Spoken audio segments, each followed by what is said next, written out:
Sindh revenue board نے حال ہی میں پوائنٹ آف سیل انوائسنگ نظام کو متعارف کرایا ہے۔ اس حوالے سے پی او ایس رسیدوں کے انعامی قرعہ اندازی کا انعقاد بھی کیا گیا ہے۔ مزید تفصیلات کے لیے دیکھتے ہیں 5 نیوز کی یہ رپورٹ۔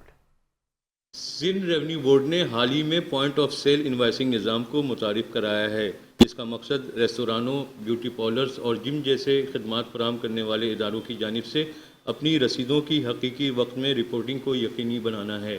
اس میں ایسا ہے کہ ایس آر بی نے اسکیم آغاز کی تھی پی او ایس انٹیگریشن کی، یعنی کچھ بزنسز ہیں جس طرح ریسٹورنٹس ہیں، جمز ہیں، پارلرز ہیں، ان کے لیے ریکوائرمنٹ یہ تھی کہ وہ اپنا سسٹم جو ہے انوائس ایشو کرنے کا ایس آر بی کے ساتھ انٹیگریٹ کریں۔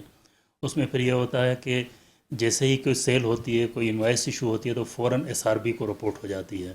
اس نظام کے تحت سروس حاصل کرنے والے صارفین ایس آر بی کی ایپ یا ایس آر بی کی ویب سائٹ کے ذریعے اپنی رسیدوں پر موجود کیو آر کوڈ یا S R B invoice number کو اسکین کر کے ان کی اصلیت کی جانچ کر سکتے ہیں۔ اس نظام کو عام عوام میں وسیع پیمانے پر پذیرائی ملی ہے اور اس کا مقصد شفافیت کو فروغ دینا اور ٹیکس چوری کا مقابلہ کرنا ہے۔ اس کی ضرورت اس لیے محسوس ہوئی ہے کہ پبلک کو، کسٹمرز کو انکریج کرنا ہے کہ آپ، کیونکہ یہ ریونیو جو آتا ہے پبلک کے لیے ہی استعمال ہوتا ہے، وہی اس کی مالک ہے، انہی کے فائدے کے لیے ہوتا ہے، تو ان کو اویئرنیس دینا تھا کہ آپ یہ